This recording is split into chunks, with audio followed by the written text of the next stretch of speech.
की बात करते हैं हम डेमोस्ट्रेशन पार्ट की। डेमोस्ट्रेशन पार्ट में पहले बात करेंगे आपके सामने इंस्ट्रूमेंट है। इसमें नॉर्मली इंस्ट्रूमेंट किसी भी कंपनी का हो सकता है, EI कंपनी का हो सकता है, सिस्टोनिक का हो सकता है, काफ़ी ब्रांड्स आपको मिलेंगे, परंतु जो फंक्शन होता है कम्प्लीटली जो फंक्शन होता है कि जो प्रिंसिपल होता है वो सेम प्रिंसिपल होता है, उसी पर भी काम करता है। प्रिंसिपल की बात करें तो बीएड्स लैम्बर्ट्स लॉ आपने पढ़ा होगा, एज ए BSc MSc में पढ़ा होगा आपने। आप मोस्टली अगर रिसर्च के स्टूडेंट हैं या MSc के स्टूडेंट हैं या BSc के स्टूडेंट हैं, उनके लिए सभी के लिए बहुत यूज़फुल वीडियो है।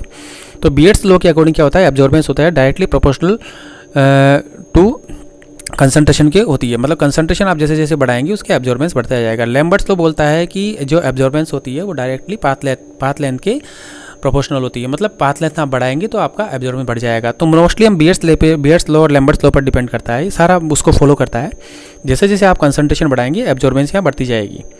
तो मोस्टली किस पे पहली बात तो आती है, एक फोटो कलरीमीटर होता है, वो किस प्रिंसिपल काम करता है, बीएड्स लैम्बर्ट्स लॉ पे। ये हम यूँ कह सकते हैं कि आपने विजिबल स्पेक्ट्रोफोटोमीटर देखा होगा।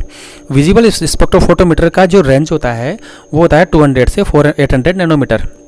हम उसी का छोटा रूप मान सकते हैं इसको एज ए कलरीमीटर। यह कलरी कंपाउंड होता है, किसी भी जो कंपाउंड होता है उसकी एनालिसिस करने के लिए उसको मतलब उसमें कलर प्रेजेंट होना चाहिए, या कलर प्रेजेंट नहीं होता तो ऐसा रिएजेंट मिलाकर या केमिकल ट्रीट करके आप उसको कलरीमीटर पे एनालिसिस कर सकते हैं। तो मोस्टली हम कह सकते हैं कि विजिबल स्पेक्ट्रोफोटोमीटर है, उसका छोटा रूप है। इसमें जो रेडिएशन सोर्स होता है वो टंगस्टन लैंप होता है, जो कि 200 नैनोमीटर से लेकर के 400 नैनोमीटर से 800 नैनोमीटर, मतलब विजिबल रेंज की जो लाइट होती है, जिसे हम विजिबल रेंज की रेंज किसे बोलते हैं, 400 टू 800 नैनोमीटर की लाइट को पास करता है। उसके बाद में लाइट पास होती है फिल्टर के द्वारा, फिल्टर के बाद में लेंस होती है, लेंस इसको डायरेक्टली फिल्टर पर पहुंचा देता है। फिल्टर जो बहुत इंपॉर्टेंट रोल है फिल्टर का, कि आप फिल्टर का मतलब होता है यहाँ पर अलग अलग फिल्टर होते हैं। फॉर एग्जांपल 400 नैनोमीटर का फिल्टर है, 450 नैनोमीटर का फिल्टर है, 550 का नैनोमीटर का फिल्टर है, 450 का और 570 का, 620 का और 680 का। ये फिल्टर्स लिखे हुए हैं, यहाँ पर कलर लिखा हुआ है। पर्टिकुलरली इस कलर के अकॉर्डिंग आपको ये फिल्टर सेट करने होते हैं। अब फिल्टर कैसे सेट करते हैं ये हम अभी आगे बात करेंगे। तो नॉर्मली कलर के अकॉर्डिंग ये फिल्टर है। अब ये फिल्टर पे रेंज लिखा हुआ है 400 नैनोमीटर या 40 लिखा हुआ है, आपने देखा हो 400 नैनोमीटर।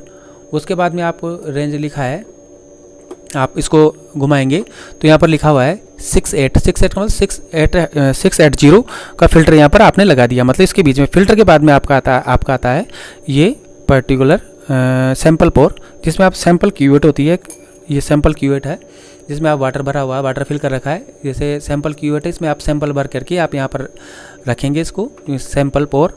अब सैंपल पोर के बाद में इसके बाद में आता है गैलोमीटर। जो भी सिग्नल्स आते हैं, मतलब जो आपका जो रेडिएशन सिग्नल्स हैं उसको कन्वर्ट करता है फोटोसेल। इसके बाद में आता है फोटोसेल, मतलब क्यूवेट के बाद में फोटोसेल लगा होता है। फोटोसेल जो कि रेडिएशन सिग्नल है उसको कन्वर्ट करता है इलेक्ट्रिकल सिग्नल में। इलेक्ट्रिकल सिग्नल में कन्वर्ट करने के बाद जो गैलोमीटर है वो इलेक्ट्रिक सिग्नल को कैच करता है।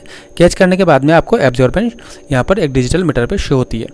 तो mostly components of the colorimeter, हमने इंटरनल कंपोनेंट्स की बात कर ली, आउटर आपने बात कर ली। इसको कैसे ऑपरेट करते हैं अब इसकी बात करते हैं। तो सबसे पहले क्या होता है, कोई भी इंस्ट्रूमेंट को आपको ऑपरेट करना होता है तो सबसे पहले उसका कैलिब्रेशन करना होता है। मोस्टली कैलिब्रेशन हम वाटर के द्वारा कर सकते हैं, इसको पोटेशियम डाइक्रोमेट के द्वारा कर सकते हैं, पोटेशियम परमैंगनेट के द्वारा कर सकते हैं, जिनका आपको वेवलेंथ फिक्स वेवलेंथ पर आपको ये पता है कि इतनी वेवलेंथ पर आपका जो एब्जॉर्बेंस हो इतना आएगा, आपको पता है। उस सॉल्यूशन को आप रख करके आप इसका कैलिब्रेशन कर सकते हैं। हम मोस्टली आप वाटर से कैलिब्रेशन करके बताएंगे। तो मोस्टली क्या है कि आप इसको नॉर्मली स्विच ऑन करना होता है। सामने स्विच ऑन, पीछे एक बटन है, इसको स्विच ऑन कर लिया आपने। स्विच ऑन करने के बाद में आपको ये क्यूवेट में पानी लेना है। पानी लेने के बाद में आपको क्यूवेट को यहाँ पर रखना है, क्यूवेट पोर में रख दिया आपने। अब वेवलेंथ पे आपको इस बटन से आपको 0 सेट करना है। ये मोस्टली इनिशियली आपको जब भी प्रैक्टिकल परफॉर्म करते हैं तो आपको ये सबसे पहले करना होता है। अब आपने 0 सेट कर दिया। हर फिल्टर पे आपको घुमा के देखना होगा कि 0 है या नहीं है। तो प्रत्येक फिल्टर पे आपको 0 सेट कर देना है।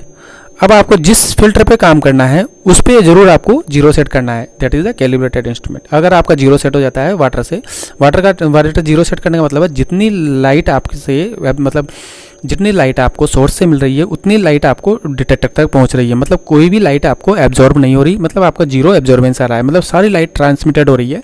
वो ट्रांसमिटेड लाइट 100% है, मीन्स एब्जॉर्बेंस आपका 0% है। 0% एब्जॉर्बेंस 100% ट्रांसमिटेड, 100% एब्जॉर्बेंस 0% ट्रांसमिटेड।